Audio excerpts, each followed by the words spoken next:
إن الحمد لله نحمده ونستعينه ونستغفره ونعوذ بالله من شرور أنفسنا ومن سيئات أعمالنا ونعوذ بالله من شرور أنفسنا ومن سيئات أعمالنا من يهده الله فلا مضل له ومن يضلله فلا هادي له وأشهد أن لا إله إلا الله وحده لا شريك له وأشهد أن محمدا عبده ورسوله اللهم صل على محمد وعلى آله وأصحابه وبارك وسلم تسليما كثيرا كثيرا أما بعد فإن خير الحديث كتاب الله وخير الهدي هدي محمد صلى الله عليه وعلى آله وسلم وشر الأمور محدثاتها وكل محدثة بدعة وكل بدعة ضلالة وكل ضلالة في النار من يطع الله ورسوله فقد رشد واهتدى ومن يعص الله ورسوله فقد ضل ضلالا أعوذ بالله السميع العليم وبوجهه الكريم وسلطانه القديم من الشيطان الرجيم من همزه ونفخه ونفثه بسم الله الرحمن الرحيم يا أيها الناس قد جاءتكم موعظة من ربكم وشفاء لما في الصدور وهدى ورحمة للمؤمنين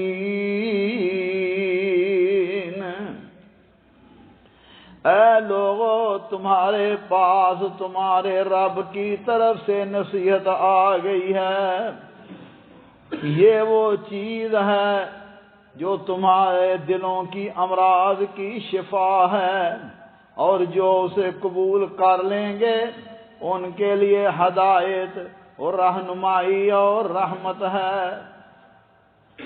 بھائیو، دوستو، بزرگو، قابل احترام خواتین اسلام، آج کے خطبہ جمعہ کا موضوع سلامت الصدر یعنی دلوں کو پاک صاف رکھنے کی فضیلت۔ دین اسلام دین رحمت، پیار اور محبت کا دین ہے، اور اپنے ماننے والوں کو بھی پیار، محبت، اتفاق و اتحاد، صلح جوئی، آپس میں کینہ، بغض، حسد، ناراضگی جیسے برے امراض سے بچانے کا حکم دیتا ہے۔ بھائیو، دوستو، سلامت الصدر کے معنی دل کی صفائی ہے، ہر قسم کے حقد، کینہ اور بغض سے مسلمان کا دل پاک صاف ہونا چاہیے، یعنی قلب سلیم اللہ ذوالجلال سے مانگنا بھی چاہیے اور قلب سلیم کی کوشش بھی کرنی چاہیے۔ قلب سلیم یعنی سلامت دل، ایمان، یقین، اللہ کے خوف، اللہ کی محبت اور اللہ کی رحمت سے لبریز بھرا ہوا ہوتا ہے۔ ایسے دل میں دھوکہ، فراڈ، کینہ، حسد، حقد، بغض اور مسلمانوں سے نفرت نہیں ہوتی، بلکہ آپس میں ایک دوسرے سے محبت، ہمدردی، ہر قسم کی بھلائی اور خیر اور تمام اچھے اخلاق ایسے دل میں پائے جاتے ہیں، اور اس کی وجہ سے لوگ ایسے شخص کو دل کی گہرائیوں سے اس سے محبت کرتے ہیں، اور وہ لوگ اور وہ قلب خبیث جس میں برے اخلاق ہوتے ہیں، ظاہری لوگ بے شک اس کو سلام ہی کیوں نہ کریں مگر دل میں اس کے متعلق نفرت ہوتی ہے۔ میرے بھائیو دوستو، دل کی پاکیزگی یعنی سلامت الصدر ایک ایسی اللہ ذوالجلال کی نعمت ہے کہ یہ دنیا میں بہت بڑا اللہ کا انعام ہے، اور یہ دنیا میں انسان کے لیے جنت ہے اور زندگی کی لذت ہے۔ جس دل کو اللہ ذوالجلال نے سلامتی اور پاکیزگی کی نعمت عطا فرما دی، اس شخص کا دل ہر ملنے والے سے، خواہ اس کا رشتہ دار ہو یا نہ ہو، وہ ہر ایک سے محبت کرتا ہے، اور اس کا دل سب کی طرف سے سفید کپڑے کی طرح صاف اور شفاف ہوتا ہے۔ اس کے دل میں کسی کے متعلق ناراضگی نہیں ہوتی، حقد نہیں ہوتا، حسد نہیں ہوتا۔ وہ سمجھتا ہے کہ ہر مسلمان کا اس پر حق ہے اور اس کا کسی پر کوئی حق نہیں ہے، لہذا وہ پاک اور مطمئن زندگی گزارتا ہے۔ ہر شخص کے لیے، خواہ وہ اپنا ہو خواہ وہ بیگانہ ہو، اس کے لیے خیر کو پسند اسی طرح کرتا ہے جس طرح اپنے لیے خیر کو پسند کرتا ہے۔ میرے بھائیو دوستو، ایک مسلمان کو سب سے زیادہ پاک دل کی ضرورت ہے، کیونکہ دل ہی تمام اعمال کا مرکز اور محور ہوتا ہے۔ اگر دل درست ہو جائے تمام اخلاق، تمام اعمال درست ہو جاتے ہیں، اور اگر دل میں بگاڑ پیدا ہو جائے تو سارے جسم میں بگاڑ آ جاتا ہے۔ رسول اللہ صلی اللہ علیہ وسلم نے فرمایا، الا ان فی الجسد مضغۃ، یاد رکھو جسم میں ایک گوشت کا ٹکڑا ہے، اذا صلحت صلح الجسد کلہ، اگر اس میں یہ درست ہو جائے سارا جسم درست ہو جاتا ہے، وَإِذَا فَسَدَتْ فَسَدَ الْجَسَدُ كُلُّهُ، اور اگر اس میں بگاڑ آ جائے، اس میں خرابی آ جائے، سارے اخلاق خراب ہو جاتے ہیں، سارے اعمال خراب ہو جاتے ہیں، انسان کا کردار خراب ہو جاتا ہے۔ اور رسول اللہ صلی اللہ علیہ وسلم فرما رہے ہیں، الا وہی القلب، لوگوں جان لو یہ دل ہے، اگر درست ہو جائے انسان کے اخلاق، کردار، اعمال درست ہو جاتے ہیں۔ اور یاد رکھو رسول اللہ صلی اللہ علیہ وسلم نے فرمایا بندے کا دل اس وقت تک درست نہیں ہوتا جب تک اس کی زبان درست نہ ہو، اس لیے دل کو درستگی کے لیے انسان کو اپنی زبان کو بھی درست کرنا چاہیے۔ حافظ ابن قیم رحمۃ اللہ علیہ فرماتے ہیں وَلَا تَتِمُّ سَلَامَةُ الْقَلْبِ مُطْلَقًا، فرماتے ہیں آدمی مکمل، انسان کا دل اس وقت تک مکمل درست نہیں ہوتا، پاکیزہ نہیں ہوتا جب تک 5 چیزوں سے انسان اپنے دل کو پاک نہ کر لے۔ ایک شرک سے جو توحید کی ضد ہے، دوسری بدعت سے جو سنت کی ضد ہے، اور تیسری شہوات نفس، خواہشات نفس سے جو اللہ کی فرما برداری کے خلاف ہے، اور چوتھی غفلت سے جو اللہ کی یاد اور اللہ کے ذکر کی ضد ہے، اور 5ویں خواہش پرستی جو اخلاص کی ضد ہے۔ میرے بھائیو دوستو بزرگوں، پاکیزہ دل وہ ہے جو تقوی اور ایمان سے بھرپور ہو، جس میں بھلائی ہو، نیکی ہو، احسان ہو، اچھے اخلاق ہوں، جس کے خفیہ معاملات بھی صاف ہوں، اور جو ہر مسلمان کے لیے بھلائی کو پسند کرتا ہے۔ اس لیے یاد رکھنا چاہیے سب سے پاکیزہ دل انبیاء کرام علیہ الصلوۃ والسلام کے ہوتے ہیں۔ یہ دیکھیے سیدنا یوسف علیہ الصلوۃ والسلام کے بھائیوں نے ان کے ساتھ کیا نہیں کیا، کنویں میں ڈال دیا۔ پھر میرے بھائیوں چلتے چلتے بکتے بکتے بکتے مصر میں پہنچ گئے۔ پھر آپ نے وہ سارے واقعات سنے ہوئے ہیں۔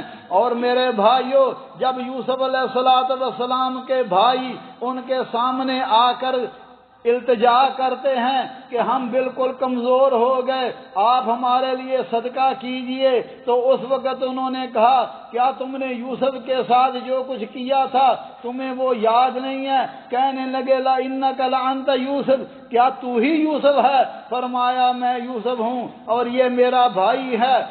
کہنے لگے کہ آج ہمیں معاف کر دو۔ فرمایا لا تثریب علیکم اليوم یغفر اللہ لکم وہو ارحم الراحمین، آج کے دن تم پر کوئی ملامت نہیں، ساری غلطیاں معاف کر دی۔ غلطیاں بندوں سے ہو ہی جاتی ہیں، لیکن انبیاء کا طریقہ یہ ہے کہ جب غلطی کسی سے ہو جائے اس کو معاف کر دو۔ پھر ان کو غلطیاں جتلائی نہیں ہیں، بلکہ کہا میرے اور میرے بھائیوں کے درمیان شیطان نے فتنہ ڈال دیا تھا۔ میرے بھائیوں یہی حال رسول اللہ صلی اللہ علیہ وسلم کا کہ سب سے پاکیزہ دل حضرت محمد کریم صلی اللہ علیہ وسلم کا ہے۔ مشرکین مکہ نے کیا نہیں کیا مسلمانوں کے ساتھ، گھروں سے بے گھر کر دیا، قتل کیا مسلمانوں کو، تکلیفیں دی، لیکن جب فتح مکہ ہوا سامنے آئے فرمایا تمہارے ساتھ کیا سلوک کروں؟ کہنے لگے نیک باپ کا نیک بیٹا ہے، وہی الفاظ کہے لا تثریب علیکم اليوم، آج تم پر کوئی ملامت نہیں، جاؤ میں نے تم سب کو آزاد کر دیا۔ رسول اللہ صلی اللہ علیہ وسلم نے فرمایا گویا میں ایک نبی کو دیکھ رہا ہوں جس کو ان کی قوم نے اتنا مارا ان کا چہرہ خون آلود ہو گیا، اور وہ اپنے چہرے سے خون کو صاف کر رہے تھے، اور کیا کہہ رہے تھے اللہم اہد قومی فانہم لا اللہم اغفر لقومی فانہم لا یعلمون، یا اللہ میری قوم کو معاف فرما دے، انہیں میرے مقام اور مرتبے کا کوئی پتہ نہیں۔ یہ حال ہے، یہ انبیاء کا طریقہ ہے، معاف کر دینا، غلطیاں ہو ہی جاتی ہیں۔ وہ آپ اماں جی عائشہ صدیقہ رضی اللہ تعالی عنہا نے ایک مرتبہ رسول اللہ صلی اللہ علیہ وسلم سے پوچھا یا رسول اللہ کیا احد سے بھی سخت دن آپ کی زندگی پر کبھی آیا ہے؟ فرمایا ہاں عائشہ، جب میں طائف والوں کے پاس گیا ان کو دین کی دعوت دی، انہوں نے مجھے مارنا شروع کر دیا، حتیٰ کہ میں طائف کی وادی سے باہر آیا، میں نے سر اٹھا کر دیکھا تو میرے سر پر ایک بادل تھا جس میں جبریل تھے۔ جبریل نے کہا اللہ نے دیکھ لیا، آپ کی قوم نے آپ کے ساتھ جو برا سلوک کیا، یہ ملک الجبال ہے، اسے حکم دیجئے جو چاہیں گے یہ کرے گا۔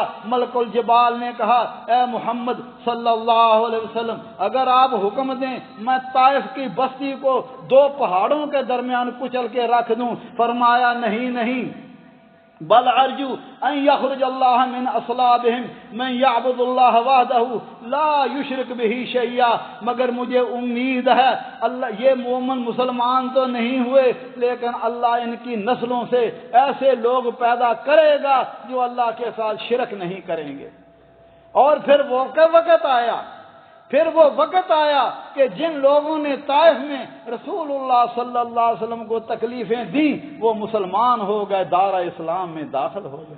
میرے بھائیو دوستو یہ انبیاء کا طریقہ تھا، اور مومنوں کا طریقہ مکے سے مسلمان ہجرت کر کے مدینے آ گئے، انصار نے ان کے ساتھ کیا کیا اللہ مالک ذکر فرما رہے ہیں۔ فرمایا والذین تبوأوا الدار والایمان من قبلہم یحبون من حاجر الیہم ولا یجدون فی صدورہم حاجة مما اوتوا ویؤثرون علی انفسہم ولو کان بہم خصاصہ ومن یوق شح نفسہ فاولئک هم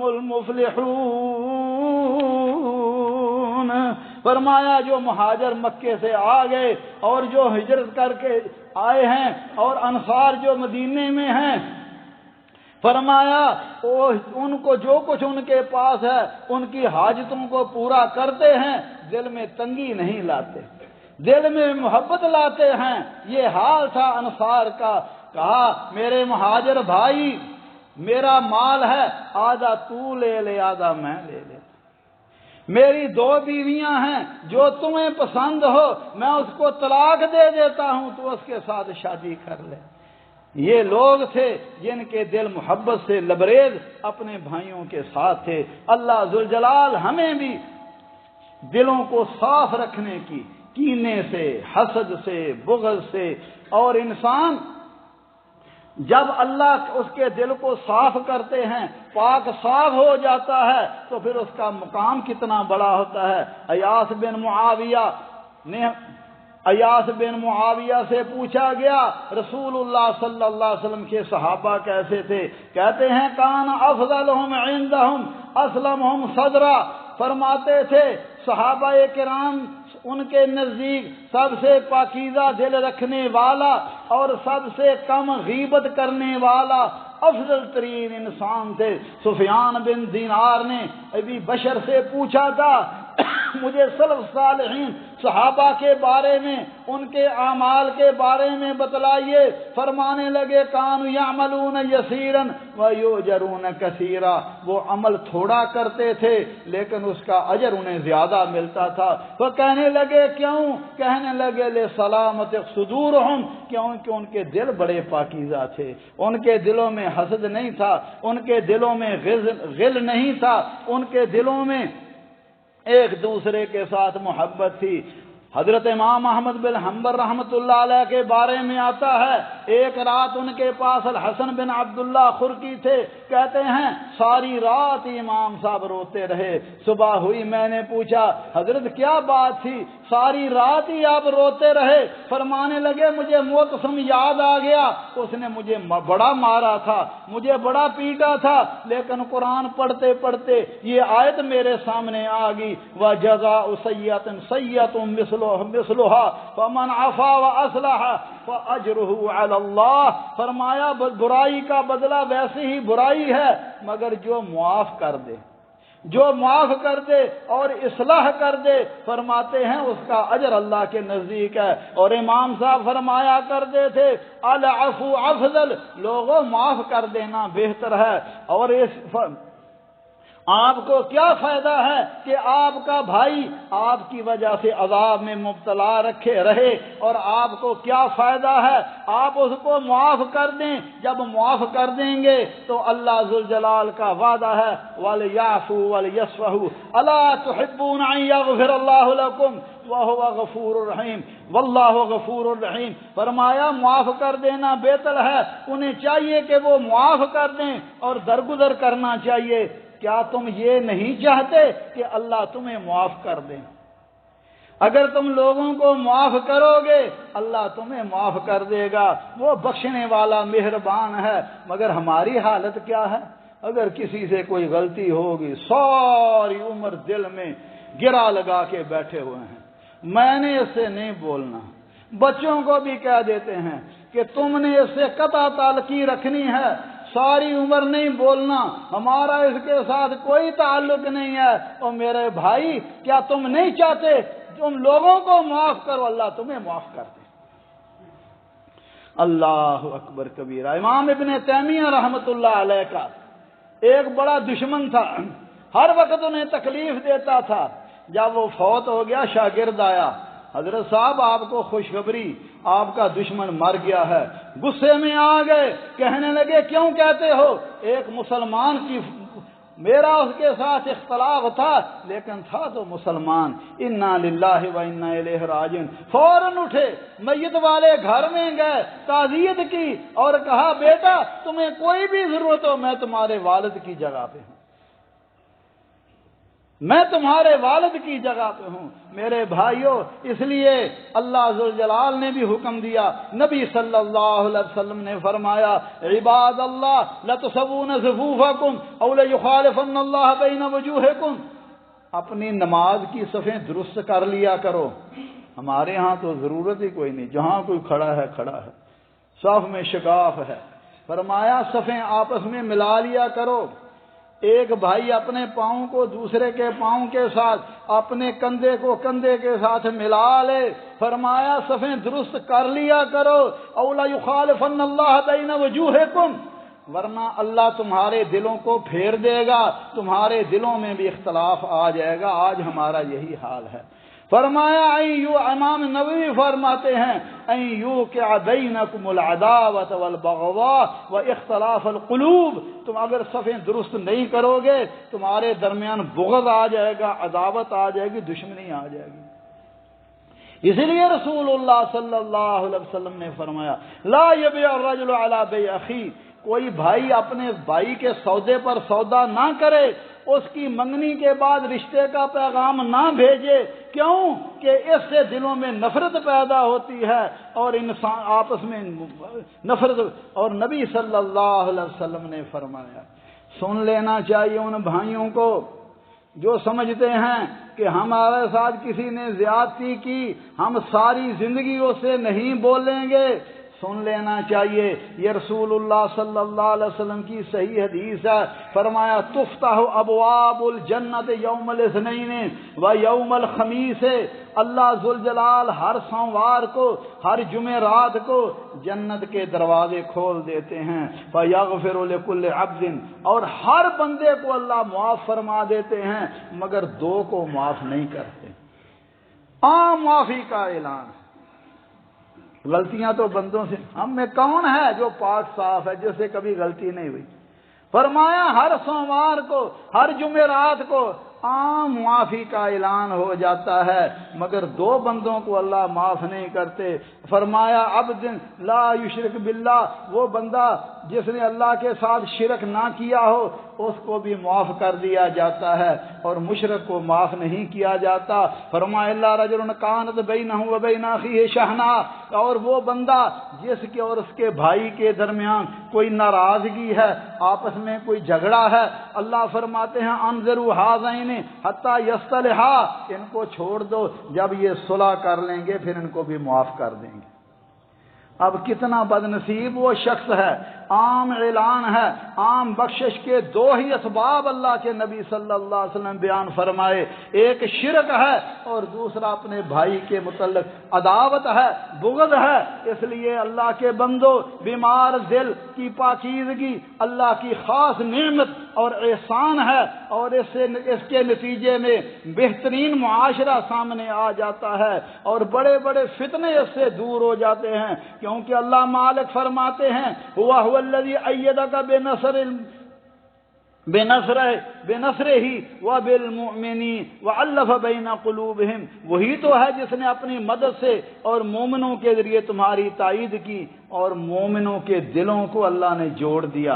اس لیے بھائیو، اللہ ذوالجلال میرے اور آپ کے حال پر رحم فرمائے، اللہ ہمیں آپس میں محبت عطا فرمائے، اور نبی صلی اللہ علیہ وسلم نے فرمایا قد افلح من اخلص قلبہ للایمان، فرمایا وہ بندہ کامیاب ہو گیا جس نے اپنے ایمان کو خالص کر لیا، وجعل قلبہ سلیما، اور اپنے دل کو صاف کر دیا، ولسانہ صادقا، اور اپنی زبان کو سچا بنا لیا، وَنَفْسَهُ مُطْمَئِنَّةً، اور اپنے نفس کو مطمئن بنا لیا، اور اس کی طبیعت حسن اخلاق کے سانچے میں ڈھل گئی۔ رسول اللہ صلی اللہ علیہ وسلم تشریف فرما تھے، ایک صحابی آتے ہیں، فرمایا نبی صلی اللہ علیہ وسلم نے فرمایا ابھی تھوڑی دیر میں تمہارے پاس ایک جنتی آدمی آئے گا۔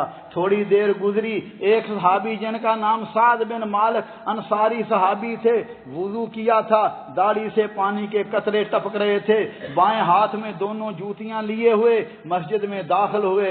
دوسرے دن نبی صلی اللہ علیہ وسلم نے پھر فرمایا ابھی تمہارے پاس ایک جنتی آدمی آنے والا ہے۔ صحابہ نے انتظار کیا، وہی صحابی آئے۔ پھر تیسرے دن آپ نے فرمایا ابھی تمہارے پاس ایک جنتی آدمی آنے والا ہے، وہی صحابی پھر تشریف لائے۔ حضرت عمر بن عبداللہ بن عمر فرماتے ہیں میں نے کہا ذرا جا کے دیکھوں تو سہوں، سہوں کون سے بڑے بڑے اعمال یہ کرتے ہیں کہ اللہ کے نبی صلی اللہ علیہ وسلم نے ان کے بارے میں جنتی کہا ہے۔ میں ان کے پاس گیا، میں نے کہا چچا جان میرے والد سے میری ناراضگی ہو گئی ہے، میں نے قسم کھائی ہے 3 دن تک میں اپنے گھر میں نہیں رہوں گا، آپ مجھے اپنے گھر میں رہنے کی اجازت دیتے ہیں؟ انہوں نے کہا بیٹا کوئی بات نہیں ہے، رہ لو۔ میں ان کے پاس گیا، میں ان کی عبادتوں کو دیکھ رہا تھا۔ رات کو وہ زیادہ عبادت نہیں کرتے بلکہ سوتے، جب بھی کروٹ بدلتے سبحان اللہ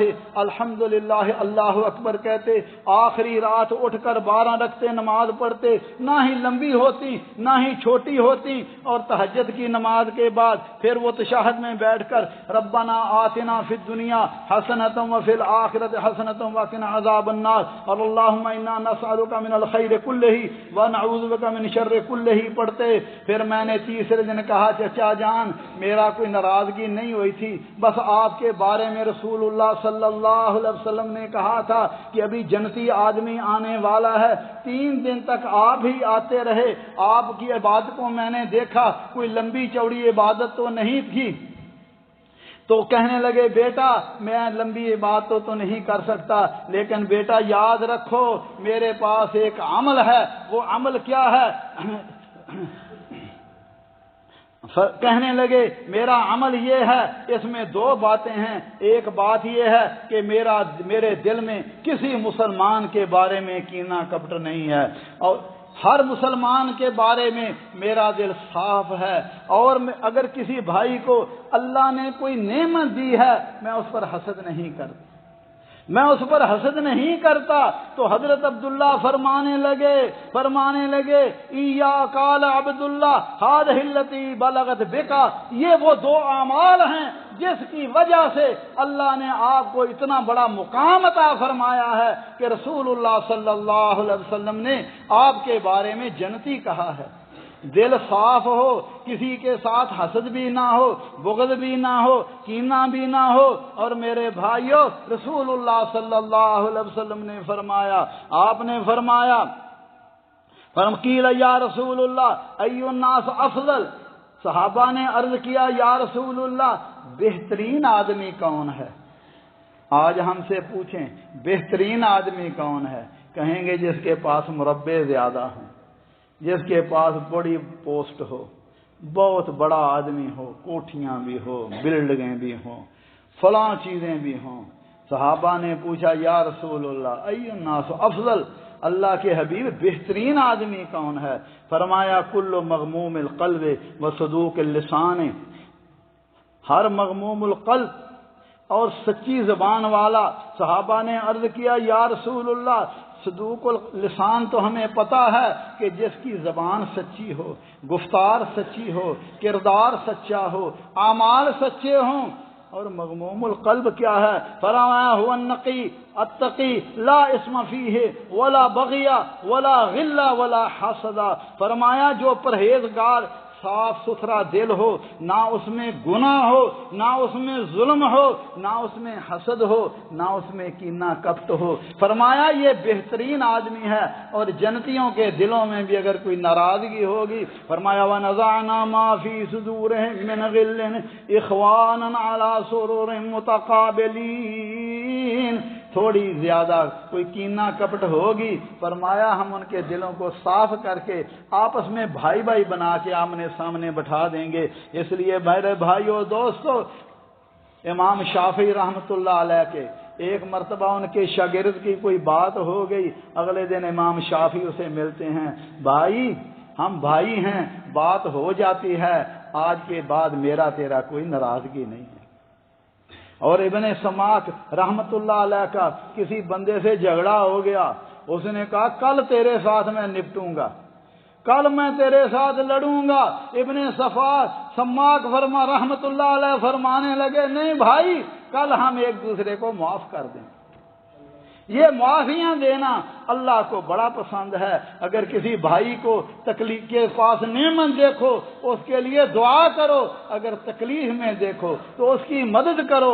اللہ ذوالجلال ہمارے حال پر رحم فرمائے، اللہ ہمیں ایک دوسرے کے ساتھ محبت عطا فرمائے، اور اس کے لیے ضروری ہے کتاب اللہ قرآن کریم کو توجہ کے ساتھ معانیوں پر غور کر کے پڑھا جائے، تفسیر سیکھی جائے، غور و فکر کیا جائے، اور اللہ ذوالجلال سے دعا کی جائے، یا اللہ مجھے پاک اور صاف دل عطا فرما۔ اقول قولی ھذا واستغفر اللہ لی ولکم ولسائر المسلمین من کل ذنب فاستغفروہ انہ ھو الغفور الرحیم۔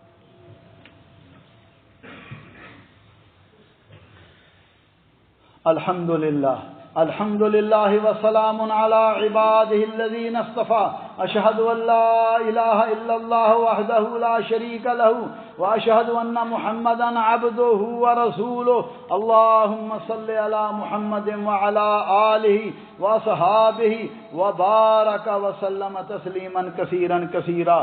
رسول اللہ صلی اللہ علیہ وسلم نے صحابہ سے فرمایا تھا لا تقاطعوا ولا تدابروا ولا تباغضوا ولا تحاسدوا وكونوا عباد اللہ اخوانا۔ اے میرے صحابہ آپس میں قطع تعلقی نہ کیا کرو۔ ہمارے ہاں تو بہت ہی زیادہ ہے، ذرا سی بات سے سال ہر سال تک نہیں بولتے۔ فرمایا قطع تعلقی نہ کیا کرو۔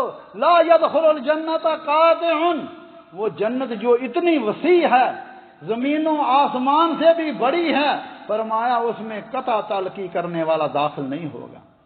لا تقاطعوا، قطع تعلقی نہ کیا کرو، اور ملاقات کے وقت ایک دوسرے سے منہ بھی نہ موڑا کرو۔ فرمایا ولا تحاسدوا، کینہ کپٹ بغض نہ دلوں میں رکھا کرو۔ وکونوا عباد اللہ اخوانا، اللہ کے بندو آپس میں بھائی بھائی بن کر رہو۔ فرمایا ولا یحل لمسلم ان یہجر اخاہ فوق ثلاث، فرمایا کسی مسلمان کے لیے حلال نہیں ہے کہ 3 دن سے زیادہ اپنے مسلمان بھائی کے ساتھ چھوڑے، اس کو چھوڑے۔ فرمایا 3 دن تک اگر صلح نہیں کرتا یہ اس کے لیے حلال نہیں ہے۔ اور فرمایا بہترین وہ ہے میں یبدأ السلام، جو پہلے السلام علیکم کہہ دے۔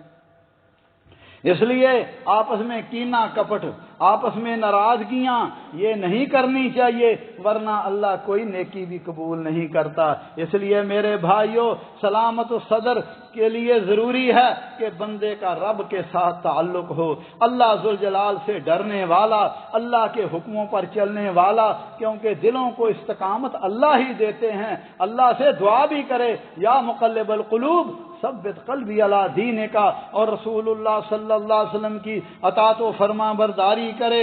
آپس میں جب ملیں تو السلام علیکم کہیں، کیونکہ السلام کہنے سے دلوں میں محبت ہوتی ہے۔ غریبوں مسکینوں پر رحم کرنا، ان کی امداد کرنا، آپس میں صلح کرنا اور صلح کروانا، اور مسلمانوں کے بارے میں اچھا گمان کرنا، جو نعمتیں اللہ نے دی ہیں ان پر راضی رہنا اور کسی سے حسد نہ کرنا، اور اسی طرح اللہ سے دعا کرنا، جیسا کہ نبی صلی اللہ علیہ وسلم دعا کیا کرتے تھے وَأَسْأَلُكَ قَلْبًا سَلِيمًا، اور اگر کوئی برائی کرے تو اس کا جواب اچھائی سے دینا، یہ مومنوں کا شعار ہے۔ اللہ مجھے اور آپ کو توفیق عطا فرمائے۔ ربنا ظلمنا انفسنا وان لم تغفر لنا وترحمنا لنكونن من الخاسرين اللهم انك عفو تحب العفو فاعف عنا اللهم فاطر السماوات والارض انت ولينا في الدنيا والاخره اللهم توفنا مسلمين والحقنا بالصالحين اللهم ارنا الحق حقا وارزقنا اتباعه وارنا الباطل باطلا وارزقنا اجتنابه۔ رب کریم غفور رحیم، اللہ ہمارے گناہوں کو معاف فرما، یا اللہ دین پر استقامت نصیب فرما، جب تک دنیا میرے اللہ اسلام اور ایمان پر زندہ رکھنا، اور جب ہماری موت آئے اللہ مسلمان کر کے مارنا، اور اپنے حبیب صلی اللہ علیہ وسلم اور آپ کے پاک باز صحابہ کرام کا ساتھ نصیب فرمانا۔ یا اللہ ہمیں بھی ہمارے بیماروں کو شفاء کاملہ عاجلہ عطا فرما۔ اللہم رب الناس اذھب الباس واشف انت شافی لا شفاء الا شفاؤک شفاء لا یغادر سقما۔ یا اللہ اس مسجد میں جتنے بھی تیرے بندے اور بندیاں ہیں اللہ سب کو، ہمارے عزیز و اقارب رشتہ داروں کو سب کو شفاء کاملہ عاجلہ عطا فرما۔ میرے عزیز سعد اشفاق ان کی والدہ بیمار ہے، ان کے لیے دعا فرمائیں، اللہ انہیں بھی شفاء کاملہ عاجلہ عطا فرمائے۔ یا اللہ ہمارے والدین پر رحم فرما، جیسے انہوں نے بچپن میں ہم پر رحم کیا، ان میں جو زندہ اللہ انہیں صحت و عافیت عطا فرما، اور جو فوت ہو چکے ہیں اللہ ان کی مغفرت فرما۔ یا اللہ ان کی قبروں کو جنت کے باغ بنا۔ اللہ ہمارے مسلمان مرد عورتیں جتنے بھی مسلمان اس دنیا سے چلے گئے ہیں اللہ سب کی مغفرت فرما، اللہ سب کی قبروں کو جنت کے باغیچے بنا۔ گزشتہ دنوں میں میرے ماموزاد بھائی محترم حاجی ثناء اللہ صاحب کی اہلیہ ان کی بیوی کا انتقال ہوا ہے، جو میری خالہ زاد بہن بھی لگتی تھی۔ دعا فرمائیں اللہ ذوالجلال ان کو جنت الفردوس عطا فرمائے، اور ان کے بچوں کو اور ان کے اہل خانہ کو صبر جمیل عطا فرمائے۔ اللہم اجعل هذا البلد آمنا مطمئنا وسائر بلاد المسلمین یا ارحم الراحمین۔ عباد اللہ رحمکم اللہ، ان اللہ یامر بالعدل والاحسان وایتاء ذی القربى وینہی عن الفحشاء والمنکر والبغی یعظکم لعلکم تذکرون۔ اذکروا اللہ یذکرکم وادعوہ یستجب لکم ولذکر اللہ اکبر واللہ یعلم ما تصنعون۔ واقم الصلاۃ۔